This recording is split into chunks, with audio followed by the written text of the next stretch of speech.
the meeting to post on the project website. And so for that, we just ask that you remain muted during the presentation. We'll follow that with an open question and answer session. If you would like, you can submit written questions at any time during the presentation using the chat function, and then we'll answer them at the end. And then you'll also be able to raise your hand and come off mute to ask your question as well. So again, thank you for joining us, and I'm going to turn it over to our Transportation and Sustainability Director, Eric Iverson. Thanks, Shauna. I'm assuming everyone can hear me. I just wanted to take a minute or two to set the stage a little bit and provide some comments. Like Shauna said, I'm Eric Iverson. I'm the Transportation and Sustainability Director for the city. There, Michelle Beckley is going to be presenting the PowerPoint for you all today. But before we go into that, I just wanted to provide a couple comments. I'm really proud of the work that we have been doing in Tempe, really the last, intensely in the way of safety, transportation safety in the last 5 years, but really for 30 years. And some of the changes that we're talking about or proposing today are attached to that. So we've had significant progress in the reduction of our serious and fatal crashes in the city in the last 5 years. I'm really proud of the traffic engineering team, our police department, and others that are working on making our streets safer. We also, in that time period of making our streets safer, we have been improving the multimodalism in Tempe, which is changing the character of our streets. More bike lanes, more transit service, those things, better pedestrian facilities, those things are changing how our streets are being used.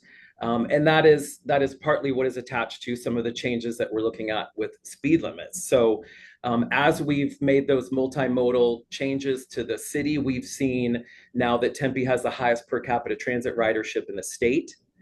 We have the highest bike ridership, bike commute percent in the region. And Tempe has grown. Our land use, our density, where people live and how they're living has changed too. We're one of the highest density cities in the state, which also affects how our streets are used and the speeds on those streets.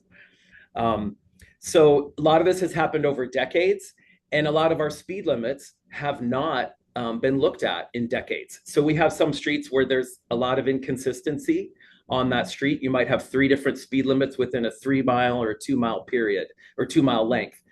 So that's a little bit of what we're looking at here. So I'm gonna pass it over in a couple seconds to Michelle to go through the details of this. But really what we're looking at here today is there's 7 corridors that we're proposing some speed limit changes. These are speed limit reductions, 5-mile-an-hour speed limit reductions. And it supports a lot of the stuff I just talked about. It's supporting our multimodalism and kind of the use changes that are happening on the street. It's supporting a little bit more consistency in our corridors, speed limit consistency in our corridors. And then, of course, as I mentioned, it is looking at attaching some of these speed limits to some of our Vision Zero efforts or our safety efforts that are part of reducing our serious and fatal crashes. We did do 4 of these changes last year that have gone into effect for nearly a year, and that has been successful. So we went through this process a year ago, and this is the process for this year with 7 different proposals. So we look forward to your feedback. Thank you for attending. There's been a lot of discussion on this matter for a couple of weeks as we've opened up the public comment. And so we look forward to your questions and more feedback. And with that, I will hand it over to Michelle for the presentation. Thank you. Great, thanks, Eric. I think that's an excellent background of the topic for today. Thanks everyone for joining. My name is Michelle Beckley. I'm a senior civil engineer in our traffic engineering group. As Eric mentioned, we'll be going over 7 areas today for proposed speed limit changes. And talking about the background, I know a lot of this Eric touched on, but essentially we're trying to ensure that speed limits that were set long ago are still a good fit based on the functionality of the roadway and the roadway characteristics. Looking at corridors in full to make sure that there's consistency along the corridor as well. So in terms of the growth and change that Eric spoke about, these could be changes in land use, in density, access points have changed, a lot of different features, more peded bike activity throughout the city. Also, there's been a lot of project improvements over the years. Additional projects are coming forward in the near future, and those are changing the look and feel of some roadways. So it's a great opportunity to look at these, make sure that they still match, and make those recommendations as appropriate. As I mentioned, some of those projects that are coming forward, we'll talk about as they pertain to different roadway corridors, but that's also part of the picture as well. Some background on types of speed limits. First, we have statutory speed limits. These are set by state statute, and even if there isn't a sign posted, the speed limit is still enforceable. These are based on the roadway classification, the type of roadway. So, for example, this could be 15 miles an hour near a school crossing, 25 miles an hour in a residential or business district, and then for other roadways, including freeways, a maximum speed limit of 65 miles an hour. So to set speeds in the middle and kind of more specific to each roadway, that's where the posted speed limits come in. Those are set by local ordinances and are enforceable based on the speed present on the sign. We also have different special conditions. These could be school zones, work zones, and different advisory conditions. So background on those types of speed limits.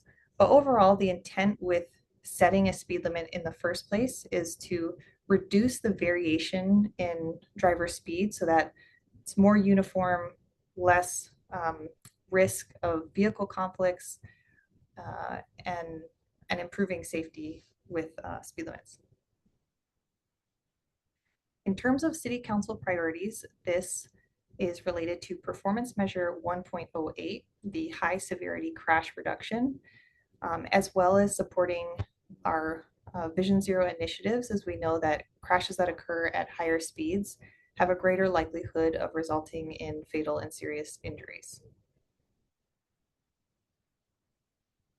We'll go through initially a list of the roadway segments that have proposed speed changes. As Eric mentioned, there's 7 corridors. Each of these are proposed for a reduction of 5 miles an hour from the posted speed. So we'll go into more detail on individual slides, but as an overview, we can see the proposed speed limit shown on the sign on the left side of the screen. So Broadway Road, proposing a reduction from 45 miles an hour to 40, and the outermost areas of the city limits. Priest Drive, change from 45 to 40 miles an hour between Alameda and Baseline. Guadalupe, a change from 45 to 40 miles an hour from Kyrene to the east city limits. Veterans Way and 5th would be a change from University Drive to Farmer from 30 to 25 miles an hour. Then we have Miller Road, a change from the north city limits to Curry from 35 to 30 miles an hour. McKellips, from College to Scottsdale Road, changing from 40 to 35. And then Roosevelt, from Broadway to Southern, a change from 35 to 30. So for each of these different roadway sections that we'll talk about today, we'll go through some existing conditions, as well as some factors that are considerations in the recommendation to change the speed limit. So first, on Broadway Road, we can see at the top of this map, each of the maps will show the green arrow sections are the areas that are a proposed speed change. So we can see that on Broadway, it's from the west city limits to Priest, as well as Terrace to east city limits, the proposed change from 45 to 40. Those sections currently have 3 lanes in each direction. The center section, that's already 40 miles an hour, has between 2 and 3 lanes per direction. Broadway Road also has transit service. You can see it by this bus icon. Most of the locations that we'll be talking about today do have transit service, But just mentioning that because it does speak to how the roadway is used with the frequency of stops along the corridor. Some considerations for Broadway Road. This change would improve the consistency with the section in the middle, bringing the full corridor to 40 miles an hour. At each end of Broadway Road, we also have freeway interchanges, so I-10 on the west as well as Loop 101 on the east. These interchanges can have movements that are occurring at higher speeds, more complex movements. So we do see that as a safety benefit there. We have some recreational uses off of River Drive. And then for the Country Club Way signal, this is used as a school access point for pickup and drop off. So that type of vehicle activity is happening twice a day on a daily basis. And then it's also the location of a future multi-use path crossing. Priest Drive, this proposed change is from Alameda to Baseline. Proposed change from 45 to 40 miles an hour. The section to the north is 40, as well as the small section to the south. As we transition further into the town of Guadalupe, the speed limit changes to 25 miles an hour.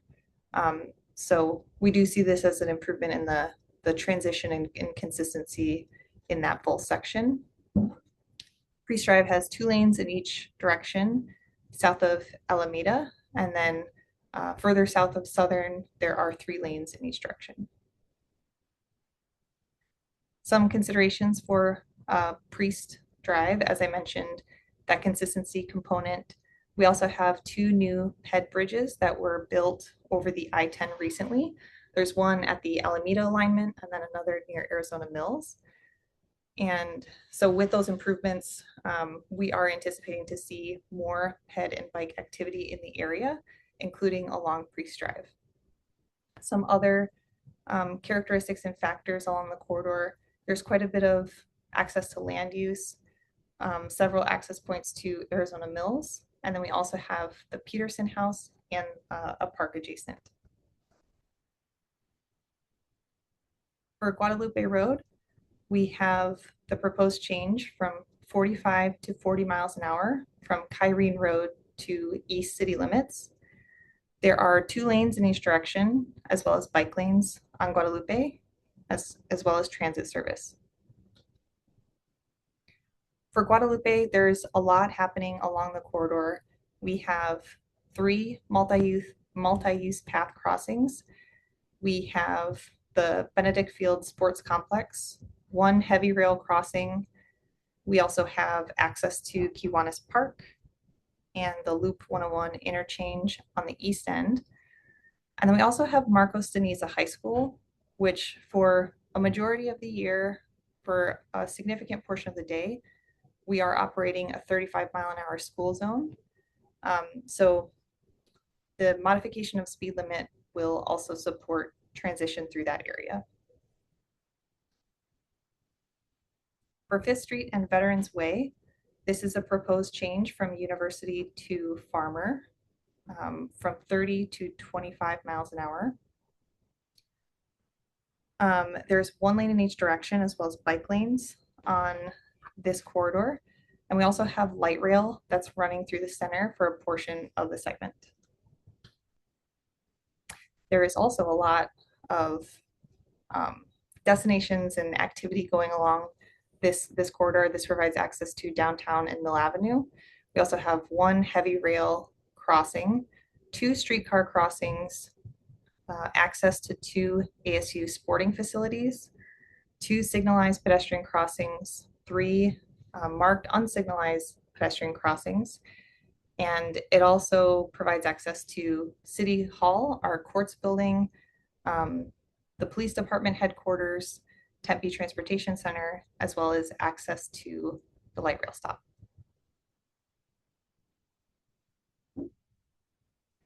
Next is Miller Road.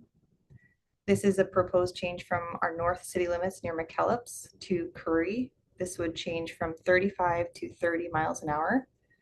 North of this section, as we move into Scottsdale, is 35, and to the south, as Miller transitions to Playa del Norte, that turns into 25. On Miller, there's one lane in each direction and bike lanes and on-street parking with Orbit service running along this section of Miller. So for Miller Road, as we saw on this speed map, this would improve the transition between those two sections. This is also a location that has some ongoing project improvements that will change the look and feel of how Miller Road is used. This project will include speed humps as well as side planter islands. So in addition to the project improvements, there is a fair amount of ped bike activity here as well, as it is adjacent to the Indian Bend Park and the playground, with close access to the Indian Bend Wash multi-use path as well. Next is McKellips. This is a proposed change from College to Scottsdale from 40 to 35 miles an hour. On the west end is 25, that's west of College, and then east of Scottsdale Road, as we move into Scottsdale, that is 40. There are 2 lanes in each direction on McKellips, as well as transit service on this section. McKellips, prior to the completion of the Loop 202, really served as an arterial in this part of North Tempe. Now that the freeway has been open for many years, there's more options in the area. This use of McKellips has changed, which supports some of the project improvements that are occurring in the area. First being the roundabout that's currently under construction on the west end of this proposed speed change section. So this is at College and McKellips. Then we also have the improvement project that's coming to McKellips. It will add bike lanes, add on-street parking, so that environmental piece will really change as well. Next is the Roosevelt Street. This proposed change is from Broadway to Southern, change from 35 to 30 miles an hour. Roosevelt has 1 through lane in each direction, as well as bike lanes and a center left turn lane. This area is primarily industrial, and as you cross Broadway to the north and Southern to the south, we are back into residential areas. So we do feel like this change will support some of the speed transition between those 2 areas. In addition, this is another corridor that will be improved by a project in the near future, the Kyrene Roosevelt Farmer Bike Ped Improvement Project. So as part of that project, it will be implementing bike buffers in a section, making it more comfortable to walk and bike along this corridor. And with those use changes and kind of physical change of how it feels to drive along Roosevelt, that is more the basis of the recommendation for Roosevelt. So sharing a little bit more about where this is in the timeline. This material of the 7 sections has been shared with Transportation Commission as well as City Council. And now we're in the public comment period. Based on public comment, they'll all be summarized to next move forward with public hearings. Those are tentatively scheduled for January and February of 2026. No changes would be made until 30 days after the second hearing. So that concludes our presentation today. I'll turn it back to Shauna, and we can start going through some of the questions. Okay, thank you, Michelle. So again, if you'd like to ask a question, you can use the raise hand function, which is under the React. There's a heart at the bottom of your screen, or please put your questions in the chat and we can address them both ways.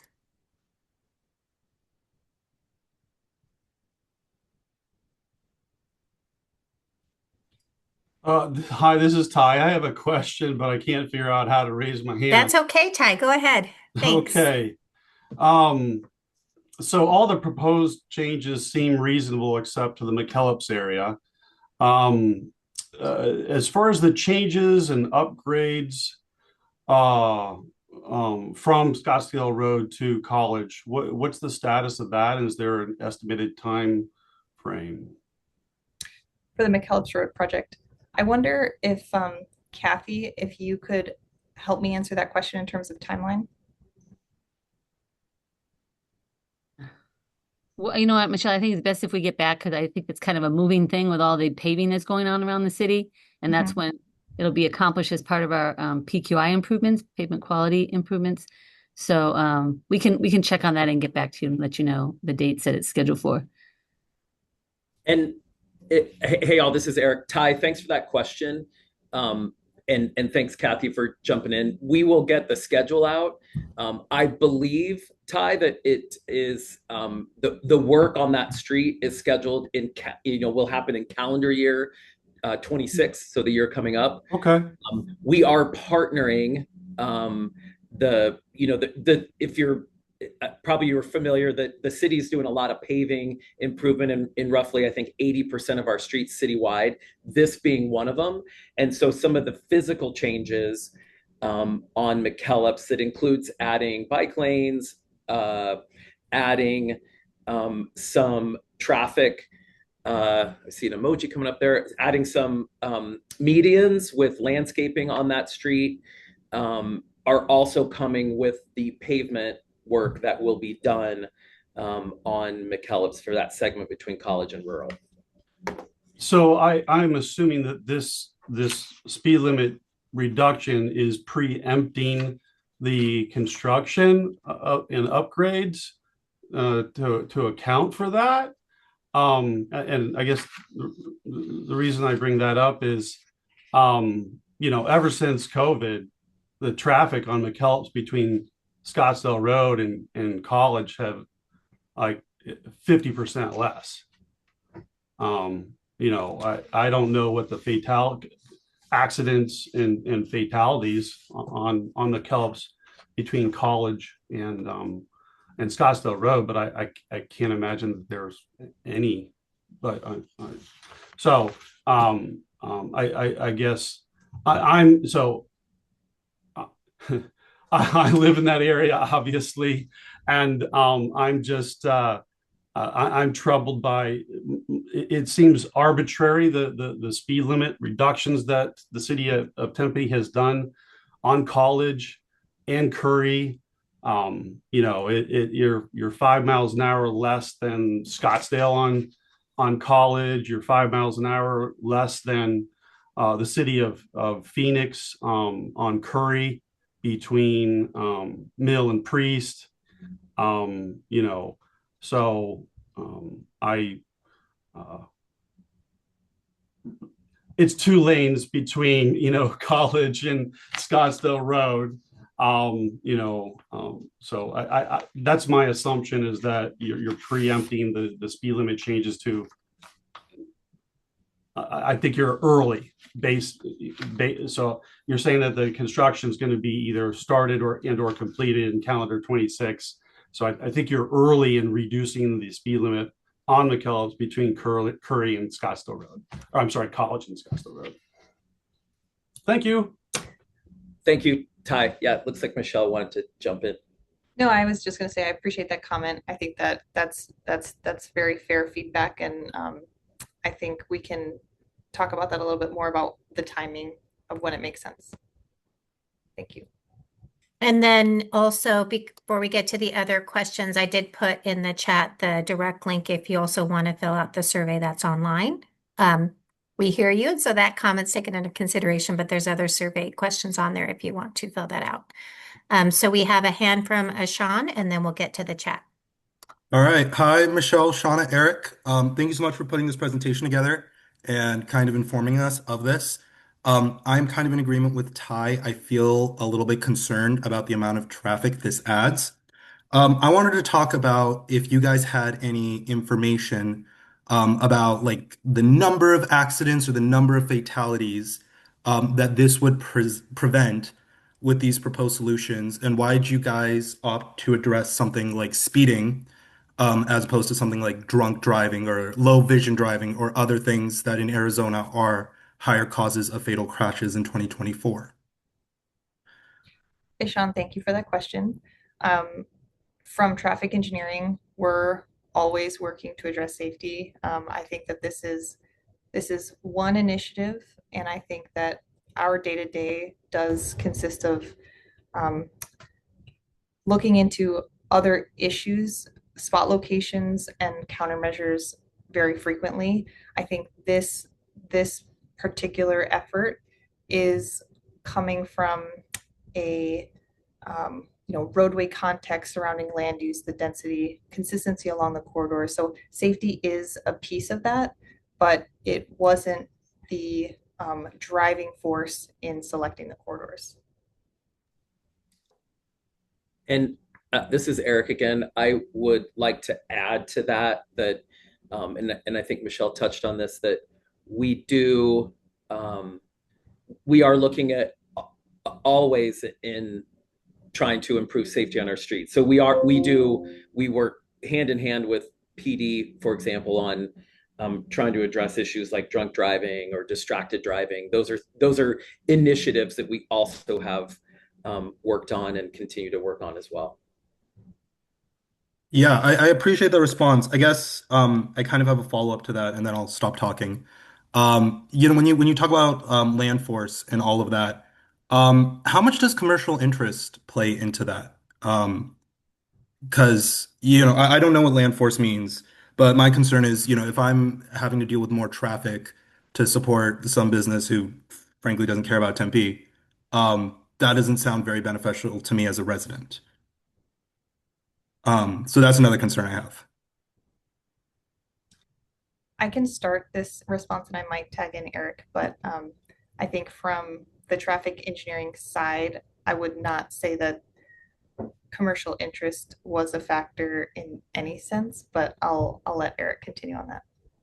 Yeah, what I would say that the only connection to any commercial interest or commercial development is that and you heard this in my intro, and Michelle touched on this too, is that Tempe has grown a lot in the last. I've been in Tempe for 36 years. We've seen growth in population. We've seen a lot of changes to our streets where they're becoming more and more multimodal, more traffic signals, and the adjacent land use, some of which is commercial, in some cases, big commercial. The adjacent land use has gotten more dense. We are more compact. We have higher density than most of the cities in the state. So that is influencing how the streets are used, right? Generally, it adds to a little bit slowing down when you have that much density attached to the sides of the street. So that's really the only connection to commercial, is that we recognize there has been a growth in commercial development adjacent to our streets. All right. Thank you for that. Thank you again for you guys' time. Okay, you. thank you. We're going to go to the questions in the chat now, and we have a few, so bear with me as we get through them. The first one, Michelle is asking, is there a map available online with the speed limits as they change? We have put together a map. I think that we could definitely provide that if it's not posted to the website already. Okay, great. And I did put the website for the speed limit changes in the chat, so then we can make sure and get that map posted on there and you'll be able to find it there. Okay, next question. So this is related. You can leave the screen there. What is the reason behind putting a roundabout on McKellips? And if it's a good idea, why only one? So in terms of the College and McKellips roundabout, I might tag in Kathy to provide more history, as this is a little before I started. Sure, that's fine. Some of you probably remember that McKellips and College actually had a traffic signal at one time. And with the area, the reduction in traffic, as Michelle mentioned over the years, as McKellips changed, as College changed with the freeways being built. Traffic has gone down and the need for the signal was questioned.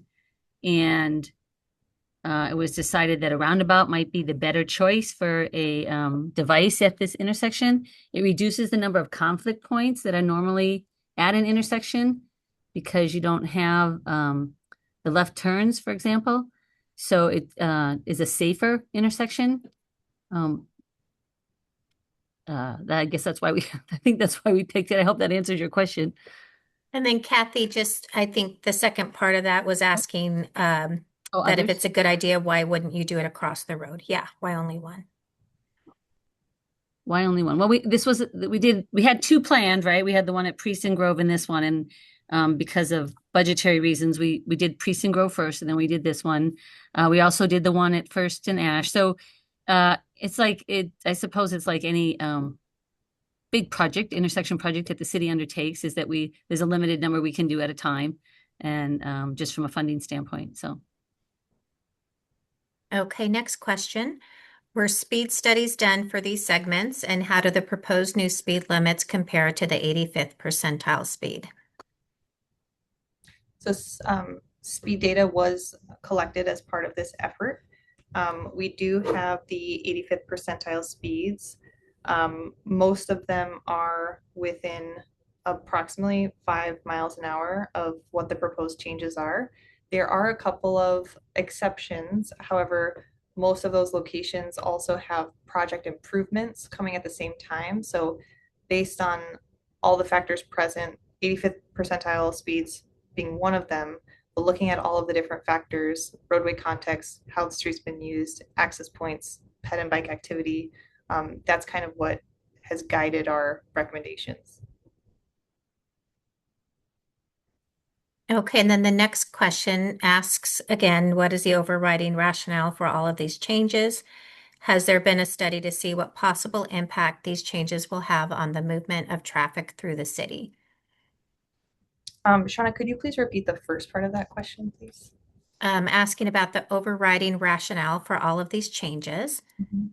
And then different from the previous question, has there been a study to see what possible impact these changes will have on the movement of traffic through the city? Okay, thank you.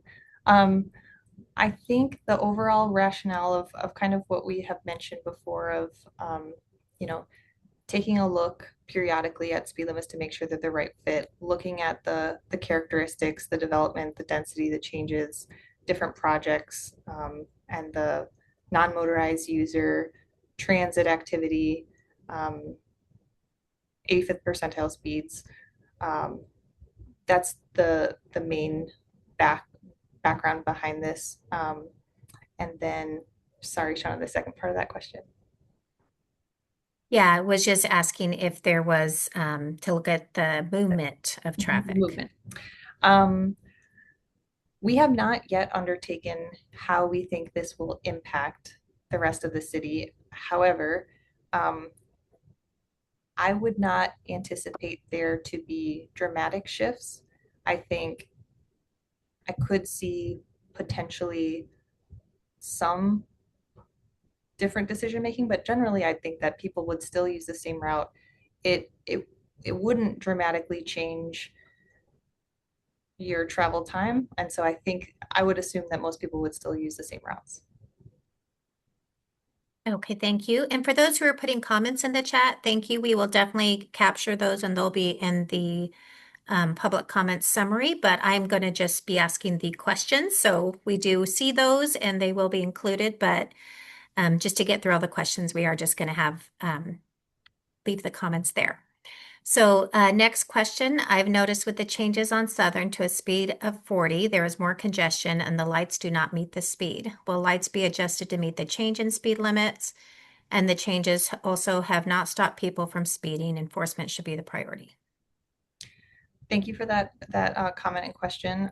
I think that we'll definitely take a look at signal timing as as these changes move forward. I think it's a continued effort, and our teammates that oversee that operation are looking at that on a daily basis. So we'll just definitely make sure that is happening as part of this project. And the other piece of the question, Sean, if you could repeat that second half. I think that was the question, just the lights. It's just the thought that the change in speed has not stopped people from speeding, I guess, the speed limit. Right, and So, the comment about enforcement, I think that is a comment that is being heard. I think that it's an important piece of the speed change discussion and compliance and moving forward. I think that enforcement is an important piece. Thank you. okay, so next is full support for the reduction on McKellips Road to assist with safety concerns. Are there any newer technologies, innovation, enforcement methods to assist drivers in recognizing the speed limit change, especially once the traffic control change signing is phased out? In terms of traffic control, um, the items that you mentioned are the appropriate signing kind of strategy for notifying of a change. And so, in my opinion, I think it would be the education piece and kind of the outreach piece to make sure people are aware of the changes and they know what's going on around their home and where they go. So I think it's probably a combination between traffic engineering and outreach on the changes. Okay, next question. As several of these changes make sense to adjust speed limits to other portions of the same roadway with a different speed limit, are there other roads that have multiple speed limits that don't coincide with the road use through the city? That don't coincide with road use throughout the city. So maybe I guess, and Mary, if you want to come off mute and explain, but I think just are there other roads that have that same, where there's different speed limits along the arterial or along the street maybe? I can start, and if there's a part that of my response that didn't exactly answer the question, I'd be happy to explain further.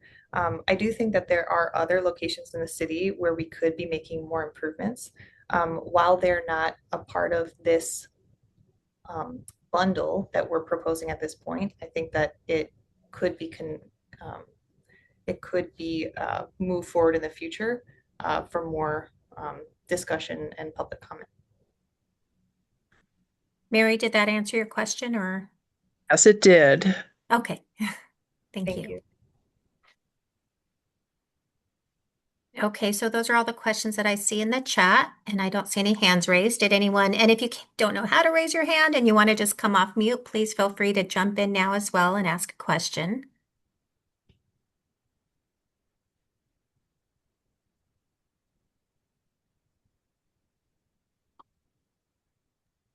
Hey, Shauna, I just wanted to add a note that I know there were some questions and comments about McKellips Road between College and Scottsdale Road, and I can post the presentation that was made back in April of 2025 this year on the changes that we are proposing to McKellips Road.